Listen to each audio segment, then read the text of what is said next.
Oceans and Mountains of Happiness. I'm Sheryl Wolover with Susan Weed's Wise Woman Forum.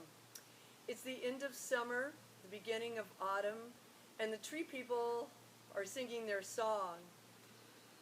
So we're going to talk about the yoga asana called tree pose or vrikshasana. And in this pose, we want to be able to root our feet deeply. We need to roll towards the inner arches, connecting the big toe, and then reaching over to our little toe side of our foot, making sure we have balance from the toes to the heel as well. And then once we've achieved this, we go back and forth, just feeling what it's like to balance on one foot, left foot, right foot, back and forth. And once we have achieved this, we begin to bring the knee towards the chest, and the knee comes up a little higher. So we challenge the balancing position a little bit more. And not to be confused that when we go to pick a leg up, or reach a leg up, we don't want to drop the chest down. We want to maintain length in the spine as we work towards this asana. So we bring the knee up, we're standing nice and tall, we can feel the foot rooted into the ground. One of the most important, or the very first important part of this asana is being able to root. Appropriate word for the trees. So we make sure that the foot is rooted down, we bring knee in towards the chest, and then we take the foot and we place it on the inner thigh of the stabilizing leg. Now it's important as you do this to make sure that your femur bone here, this leg bone, is not being pushed out of the hip. So we want to make sure that we bring this femur bone right up into the pelvis evenly. Then we place the foot in the appropriate place. So the leg itself is pushing into the foot. The foot is going to push in just because of the angle of the knee here. Now, we can, depending on your balance or how stable your ground is, the foot can be placed here.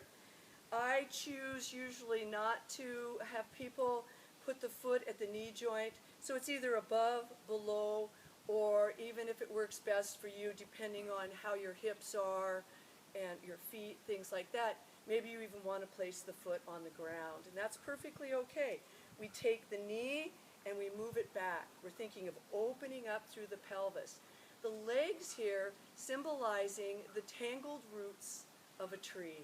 So we want to move the inner thigh or the leg bone into the foot. We first bring the hands to the heart center, honoring our tree people.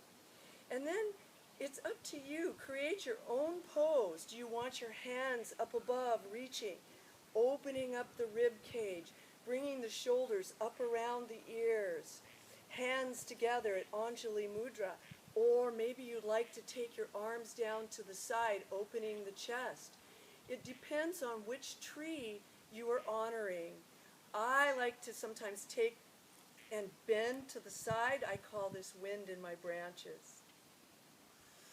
Inhaling, exhaling, we release from this right side, and then we bring the left knee up towards the chest, grab a hold. You want to set the femur inside the hip there, and we place this foot wherever it feels best. We want to be comfortable in these different poses, remembering that the femur bone or this leg bone moves towards the foot. The knee is moving back. The knee is moving back, the pelvis open, the chest open, and the hands come to the heart center, or wherever you like to place your hands.